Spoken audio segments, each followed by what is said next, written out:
श्री स्वामी समर्थ. जय जय स्वामी समर्थ. तुम्हा सर्वांचं पुन्हा एकदा अगदी मनापासून आपल्या या नवीन व्हिडिओमध्ये मी स्वागत करते.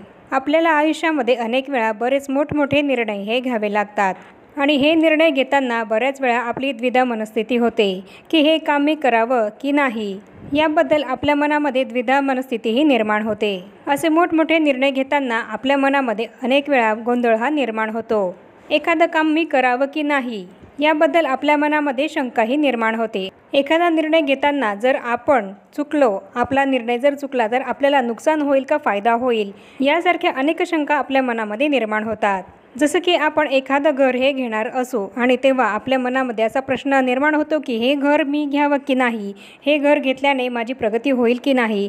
त्याचप्रमाणे नोकरीमध्ये सुद्धा ही नोकरी मी करावी की नाही, ही नोकरी माझ्यासाठी चांगली असेल की नाही, किंवा मला जॉब मिळेल की नाही, किंवा एखादी जागा ही आपल्याला खरेदी करायची असेल तर तेव्हासुद्धा आपल्या मनामध्ये असा प्रश्न निर्माण होतो की ही जागा मी खरेदी करावी की नाही. तसंच आपल्या मुलांच्या बाबतीतसुद्धा आपल्याला अनेक प्रश्न हे निर्माण होतात. मुलांच्या विवाहामध्ये सुद्धा आलेलं स्थळ हे मुलांसाठी चांगलं असेल की नाही, किंवा जे स्थळ चालून आलं आहे त्या ठिकाणी मुलांचं लग्न हे लावून द्यावं की नाही, यासारखे अनेक प्रश्न आपल्या सर्वांच्या मनामध्ये निर्माण होतात. मग अशा वेळेस एखादा निर्णय घेताना अनेक वेळा आपण गोंधळून जातो आणि काय करावं आणि काय करू नये हे आपल्याला समजत नाही. अशा वेळेस वाटतं की कोणीतरी आपल्याला काय करावं आणि काय करू नये हे योग्य पद्धतीने सांगितलं पाहिजे. मग अशा वेळेस आपण आपल्या घरातल्या वडीलधारी व्यक्तींना विचारत असतो की काय करावं. तसंच आपले नातेवाईक, आपले शेजारी पाजारी यांना सुद्धा विचारत असतो की काय करावं. पण व्यक्तिपरत्वे आपल्याला वेगवेगळं मत हे मिळत जातं आणि आपल्या मनाचा गोंधळ हा अधिकच वाढत जातो. मग अशा वेळेस पुन्हा आपण आपल्या त्याच प्रश्नावर येऊन उभे राहतो की काय करावं, नेमकं काय करावं. या समस्येवर, या प्रश्नावर एक महत्त्वाचं उत्तर आहे. ते म्हणजेच आपण आपला प्रश्न हा सरळ स्वामी समर्थ महाराजांनाच विचारायचा. सरळ स्वामींनाच या प्रश्नाचं उत्तर द्यायला सांगायचं. स्वामी समर्थ महाराजांनाच या प्रश्नाचा कौल हा लावायचा. आपण जो प्रश्न स्वामी समर्थ महाराजांना विचारू त्याचं खरं आणि योग्य उत्तर स्वामी समर्थ महाराज हे आपल्याला देत असतात. फक्त आपला दृढ विश्वास स्वामींवर असला पाहिजे की नाही, या प्रश्नाचं उत्तर स्वामी समर्थ महाराज जे देतील तेच माझ्यासाठी योग्य असेल, इतका आपला दृढ विश्वास स्वामींवर असला पाहिजे. तर आजच्या या व्हिडिओमध्ये मी तुम्हाला हीच संपूर्ण माहिती देणार आहे की आपण आपला प्रश्न स्वामी समर्थ महाराजांना कसा विचारावा, स्वामींना कौल लावून आपल्या प्रश्नाचं उत्तर आपण कसं मिळवावं हेच मी तुम्हाला आजच्या या व्हिडिओमध्ये सांगणार आहे. याचीच संपूर्ण माहिती मी तुम्हाला या व्हिडिओमध्ये देणार आहे आणि हा महत्त्वपूर्ण व्हिडिओ तुम्ही शेवटपर्यंत नक्की बघा. महाराजांना प्रश्न विचारण्याआधी सर्वात महत्त्वाचं म्हणजे तर आपला महाराजांवर खूप दृढ विश्वास असला पाहिजे. तुमचा जर स्वामी समर्थ महाराजांवर दृढ विश्वास असेल तर आणि तरच तुम्ही हा प्रश्न विचारा. स्वामी समर्थ महाराजांना प्रश्न विचारणं हा काही खेळ नाहीये. इथे आपला दृढ विश्वास हा अत्यंत महत्त्वाचा आहे. तुम्ही जरी प्रश्न विचारल्यानंतर तुमच्या मनाविरुद्ध जरी उत्तर स्वामींनी तुम्हाला दिलं तरी तुम्ही ते उत्तर स्वीकारणार आहात. स्वामींनी जी आज्ञा तुम्हाला दिलेली आहे त्या आज्ञेलाच धरून जर तुम्ही ती आज्ञा स्वीकारून जर तुम्ही पुढे जाणार असाल तर आणि तरच तुम्ही स्वामींना तुमचा प्रश्न हा विचारा. कारण कधी स्वामी समर्थ महाराज आपल्याला अपेक्षित नसलेलं उत्तरसुद्धा देत असतात. मग अशा वेळेस स्वामींनी आपल्याला जे काही उत्तर दिलेलं आहे ते उत्तर आपल्याला स्वीकारावं लागतं.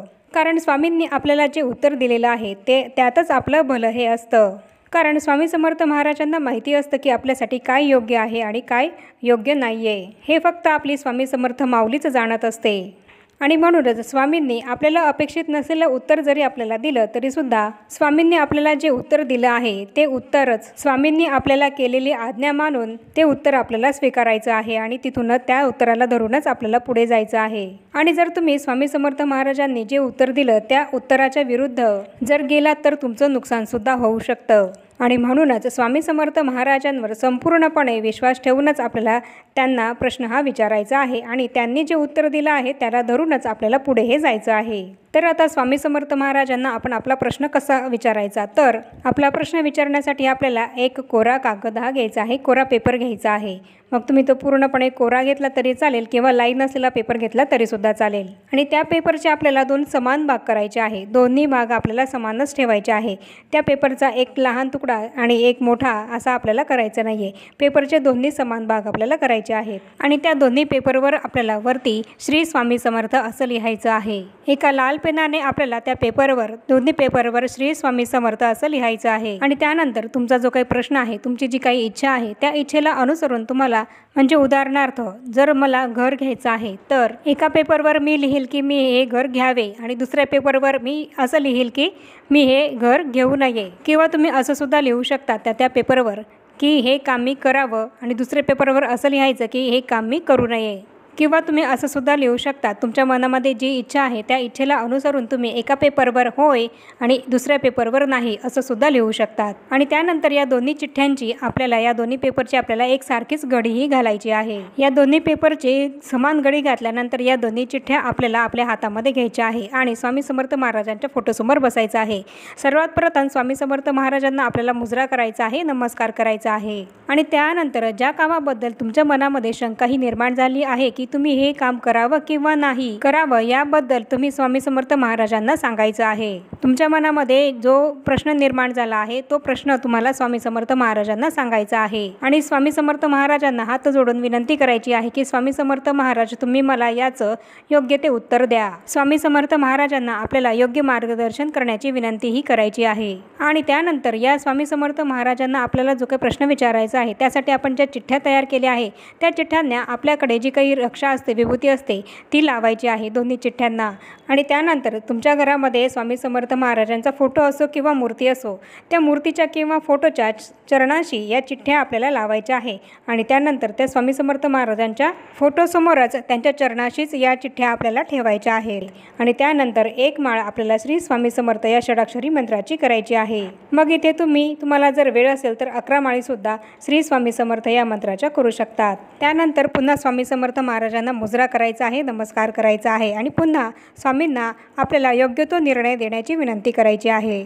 आणि यानंतर तुमच्या घरामध्ये जर एखादं लहान मुलं असेल तर त्याला त्यातली एक चिठ्ठीही उचलायला सांगायची आहे. आणि त्या मुलाने जी चिठ्ठी उचलली आहे ती उचललेली चिठ्ठी तुम्ही नंतर वाचू शकतात. आणि जर तुमच्या घरामध्ये एखादं लहान मूल नसेल तर इतर दुसरी कुठली व्यक्ती असेल तर त्या व्यक्तीकडनं तुम्ही ही चिठ्ठी उचलून घेऊ शकतात. आणि जर समजा अशा वेळेस तुमच्या घरामध्ये तुमच्याशिवाय कोणीच नसेल तर अशा वेळेस तुम्ही स्वतः डोळे बंद करून स्वामी समर्थ महाराजांचं नामस्मरण करून त्यातली एक चिठ्ठीही उचलायची आहे. आणि त्या उचललेल्या चिठ्ठीमध्ये जे काही उत्तर असेल तीच स्वामी समर्थ महाराजांची आज्ञा ही आपल्याला मानायची आहे. आपल्या मनामध्ये भलेही त्या प्रश्नासंबंधित हो उत्तर असेल, आपली कितीही अपेक्षा असली की महाराजांनी हो म्हणूनच उत्तर आपल्याला द्यावं, पण पुढे ते काम केल्याने, तो निर्णय घेतल्याने आपलं नुकसानही होऊ शकतं किंवा आपल्या आयुष्यामध्ये अनेक अडचणी या येऊ शकतात. हे स्वामी समर्थ महाराजांना आधीच माहीत असतं. त्यामुळे जरी तुमच्या मनामध्ये जरी हो असं असेल तरी सुद्धा स्वामींनी दिलेलं उत्तर नको, नाही असं असेल की हे काम करू नका असं असेल तर आपण आपलं मन हे खंबीर करायचं आहे आणि स्वामींनी जे काही उत्तर आपल्याला दिलेलं आहे